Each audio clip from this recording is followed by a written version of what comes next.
मध्य रेल्वेवरच्या अत्यंत वर्दळीच्या बदलापूर रेल्वे स्थानकावरती प्रवाशांच्या सोयीसाठी काहीसा बदल करण्यात आलाय।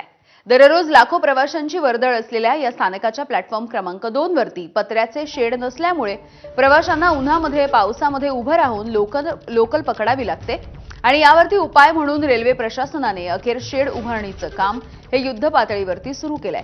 मात्र या कामाच्या दरम्यान सुरक्षेच्या कारणास्तव कर्जत आणि खोपोलीकडे जाणाऱ्या लोकल गाड्यांचा थांबा हा नेहमीच्या जागेपेक्षा 3 डबे मागे म्हणजे कल्याणच्या दिशेला हलवण्यात आलाय। इंडिकेटर्स आणि डब्यांचे फलकही त्यानुसार बदलले गेले। तरी देखील या बदलाची माहिती अनेक प्रवाशांपर्यंत न पोहोचल्यामुळे ऐन गर्दीच्या वेळी प्लॅटफॉर्मवरती धावपळ आणि गोंधळाचं चित्र दिसतंय। त्यामुळे रेल्वे प्रशासनाच्या संथ कारभारावरती देखील प्रश्नचिन्ह निर्माण होत आहे।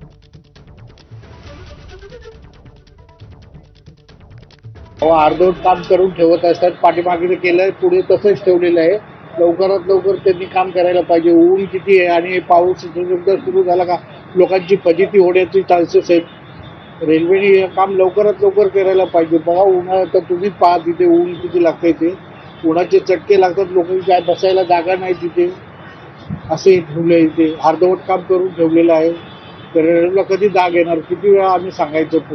तो काम तर लवकर झालंच पाहिजे, कारण की आता जूनपासून पाऊस चालू होणार आणि आता सुद्धा एवढी गरमी आहे, हीट वेव्ह वगैरे आहे, तर त्याच्यामुळे गरमीमध्ये पण तिथे उभं राहता येत नाही पॅसेंजर्सला आणि त्या बाजूला म्हणजे ट्रेनचा डबा वगैरे त्या बाजू तिथपर्यंत जातो। सो त्याचं शेडचं काम लवकरात लवकर करावं ही विनंती आहे। बातमी आहे निवडणुकीच्या संदर्भातली। देशामधील राजकीय भविष्याच्या दृष्टीने अत्यंत महत्त्वाच्या मानल्या जाणाऱ्या